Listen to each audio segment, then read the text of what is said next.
police are still looking for the person who shot and killed a rapper and hurt 3 others outside of a hotel there. 3 others were injured in that shooting, as we said, but 26-year-old Charles Jones was also known as Julio Foolio, was reportedly there to celebrate his birthday. I think he was turning, 26 or 27. Federal authorities have allegedly linked Yungeen Ace to the tragic death of his longtime rival, Julio Foolio. This startling development has sent shockwaves through the hip-hop community and beyond. Although these claims are purely speculative at this point, the history of their bitter feud lends a dark aura to these accusations. Police are still trying to figure out a motive for the shooting, but in some of his songs, he made jokes about the murders of people in other groups as well as rappers. I heard probably 2 series of shots, maybe like 5 shots each. And then probably like 5 minutes later, just heard some voices. The beef between Yungeen Ace and Julio Foolio dates back several years, rooted in personal and professional rivalries. Both rappers have openly dissed each other in their tracks, contributing to a highly publicized and contentious relationship. Their conflict has often spilled over into social media, with both artists exchanging fiery words and threats. Jacksonville has a really big movement. I ain't gonna count. We lit right now. Sometimes I be thinking like, damn, what if all us was like one, like together, you know what I'm saying? We will be powerful, like nobody will be able to stop us, but yeah, I mean, you know, you guys could, you know, do a big ass show. Who you just telling? Jacksonville. Definitely. You know? You think you know, you guys will ever get to a point where it'll just be like, you know what I'm saying? You guys just aren't, you know, kind of going at it anymore. Yeah, it might happen sooner than later. Like, you never know with God. It's about God's timing. Like, yeah, it could happen. One of the most infamous incidents occurred in 2018 when Yungeen Ace survived a drive-by shooting in Jacksonville, Florida. This attack claimed the lives of his brother and 2 friends, fueling his music with raw emotional energy. You're in the car with 3 other people. My brothers. I was in there. We was coming from Wasabi. It was my little brother's 23th birthday. And you know, we was just hanging, you know what I'm saying? We don't want on too much though, we was just chilling though, you know what I'm saying? We really out of our body though, you know what I'm saying? But, I mean, shit. We pulled up to the light. We was leaving and shit. We was really hanging, like I said, we were hanging out though. We weren't, you know what I'm saying? We was just hanging out though. We had our guard down, that's what it was. But, I mean, we pulled up to the light though. That shit started going crazy. At first I ain't really whoop whoop, you know what I'm saying? But I ain't gonna lie, I tried to like shield my little brother, 23, it was his birthday. So I tried to shield him and shit, make sure he was good, but I couldn't shield everybody though, you know what I'm saying? But I tried to shield him and get out at the same time. Feel what I'm saying? Cause we like trapped in. Put it like that, we were trapped in, but that shit was crazy though. I ain't gonna lie, that shit, it still fucked with me though, but. Well, it was your brother's birthday. How old did he turn that day? He had turned 18. 18? Mm-hmm. And my other little brother, he had just turned 18 too. Wait, so you had 3 of your actual brothers? No, one of them was my blood brother, but the other one like my best friend, another like right-hand man type thing. You know what I'm saying? Okay, and they both, 2 of them turned 18 that day? One of them turned 18, one of them turned 18 like 2 weeks before. Okay, and then the 4th one was how old? He was 19 at the time. And some of them had kids and had kids on the way? Yeah, 2 of them had kids. 2 of them had kids? No, one of them had one on the way. 23 had one on the way, and 4 already had one. So you're sitting there at a red light, and a car pulls up. We was in there laughing and shit. We was actually gonna be arguing about some hoes, cause like nobody wanted to go see some hoes. You know what I'm saying? But I was, you know what I mean? I was trying to go see my girlfriend.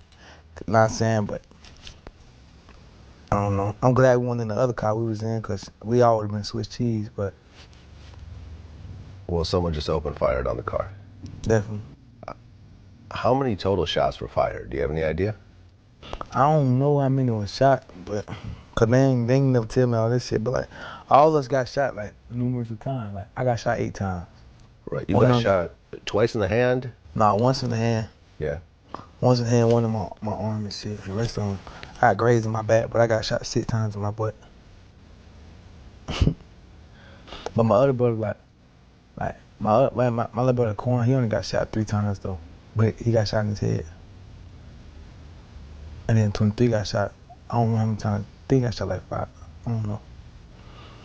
The other one got shot like 12 times, I think.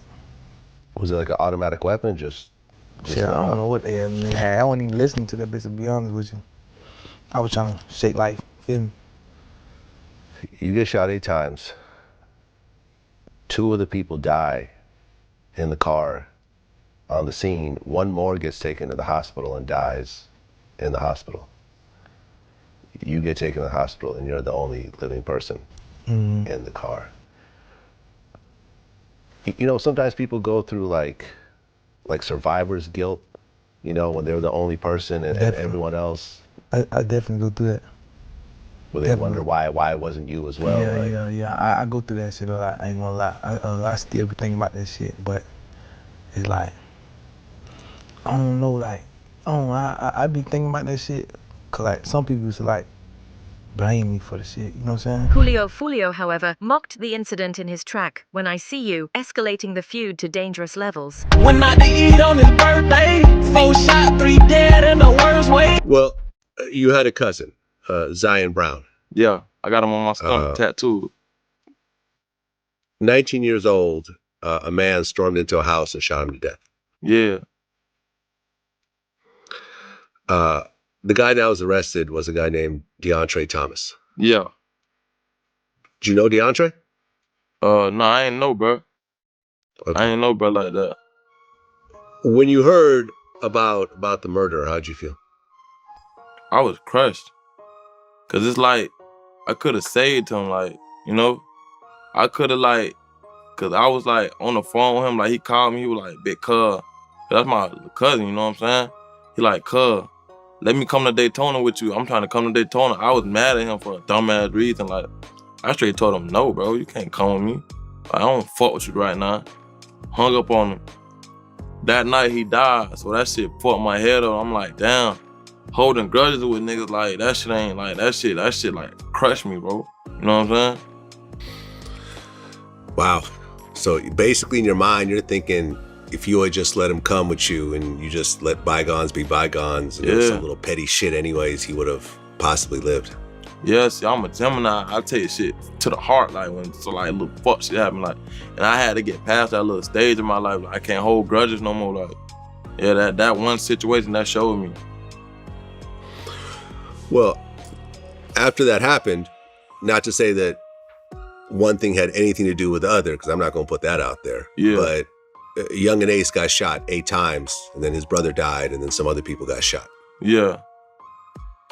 Like I said, I'm not saying it had anything to do with the other situation at all. But now you kind of have this aura of, you know, all these shootings, all these murders, and it's just, you know, the whole Florida scene, you know, the Jacksonville scene is just a mess right now. Mm-hmm. When that started to happen, how did you feel about it all? I really ain't too much. See, I'm from the north side. They from where they from, so I really ain't too much care.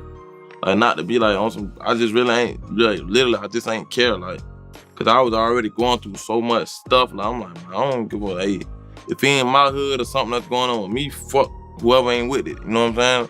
That's how I was feeling. Well, after Yungeen Ace gets shot and his brother gets killed, you wore a T-shirt that said "Rest in Piss 23." Yeah. With a picture of him on the shirt. Yeah. Okay. Why do that? It was just like, if you ain't with my hood, fuck you. Like, it was just like. The two rappers have had numerous run-ins with the law, often bringing their street beef into their music careers. Their interviews frequently touch on their struggles growing up in Jacksonville and how their environment shaped their lives. Man, there's a whole lot of real life. Everybody gonna relate to it. That's how I want it. I want everybody to relate to it. I'm really speaking from like people who come from the streets for real, you know what I'm saying? Who not being heard for real. Like, it's a lot of, like, coming up, everybody feel like we so alone. Like, you know, you can't feel what I feel, you know what I'm saying? Cause like I'm going through this, you know what I'm saying? Like, getting kicked out of the house, going through not eating, gotta hustle, gotta change up your lifestyle, gotta, you know what I'm saying, be a victim to the streets for real, you know what I'm saying? So it's like, I'm just voicing that, like, you know what I'm saying? This how I came on, this how I beat, this how I overcame that, you know what I'm saying?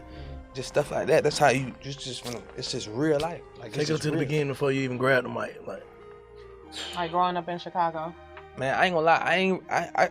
I was born like born in East Chicago, Indiana, but I had moved to Florida, Jacksonville, like 2 years old. Oh, So it's like. So you don't even really remember none of that shit. Like it ain't even like, you know what I'm saying? Mm-hmm. Yeah. So it's just like, and when I moved to Jacksonville, I moved to the north, stayed in the north for like I bounced around the whole city. I ain't gonna lie, I bounced around the whole city. But like me just jumping off the porch, like I jumped the porch on the west side. You know what I'm saying? That's where I started waking up and seeing like how life really is, like what it took me. Like I played sports a little bit. Like what sports did you play? I played football, you know, I played for like Inner City Warlords. I played a couple teams. Were you any good at that shit or did you suck? Yeah, I'm good now.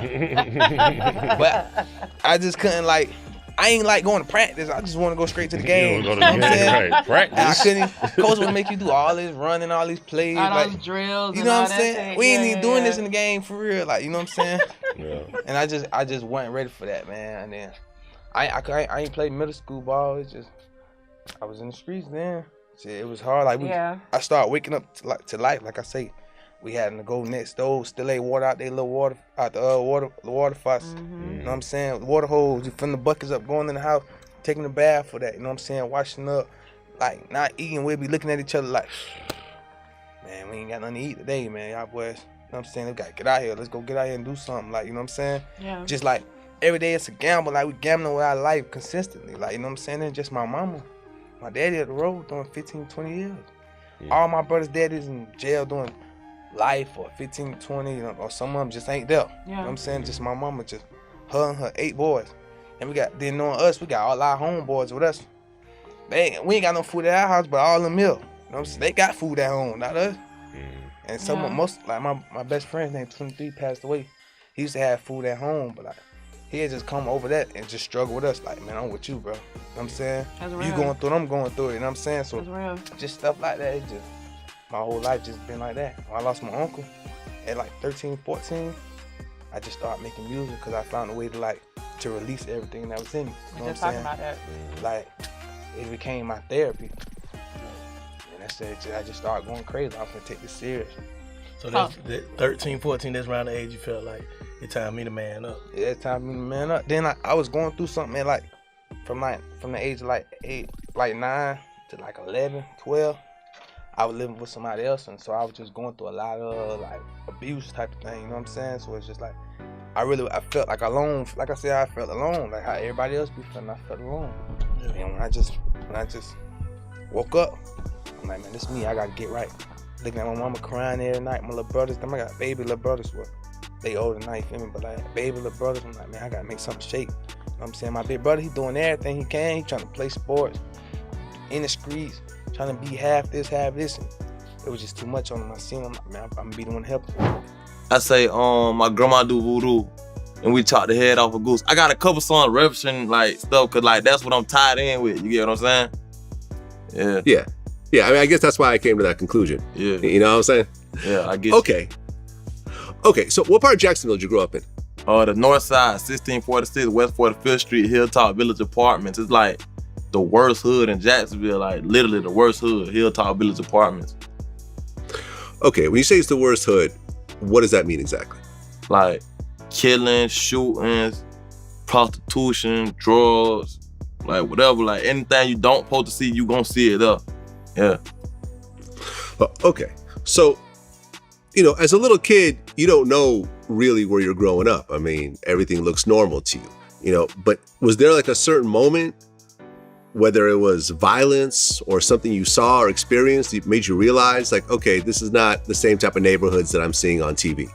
Yeah, one of my dogs, well, he ain't my dog no more, but one of my dogs, mama had got shot in front of us in the hood, in Hilltop. Yeah, she got shot in front of us, yeah. Okay, and you're how old? I was probably like 11. Yeah, like 11, 12. Okay, so a 12-year-old is seeing someone get shot right in front of them. Yeah. What does that do to a young mind like that? It was so crazy. I was so close to my dog at the time. I'm watching him cry like, and then I'm seeing her lay down on the steps. She lift her arm straight up. She like, I'm shot.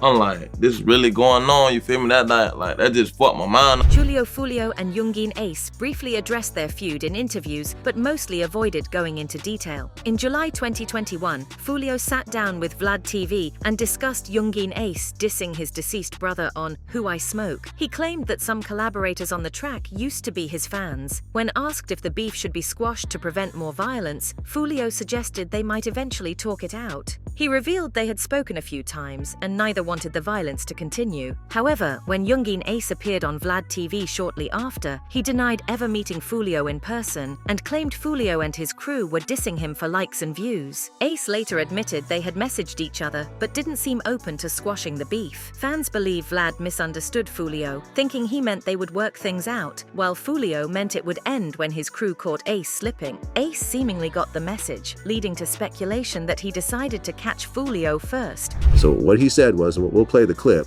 was that you guys have talked a couple of times and he thinks that the beef will end sooner than later. I don't know him.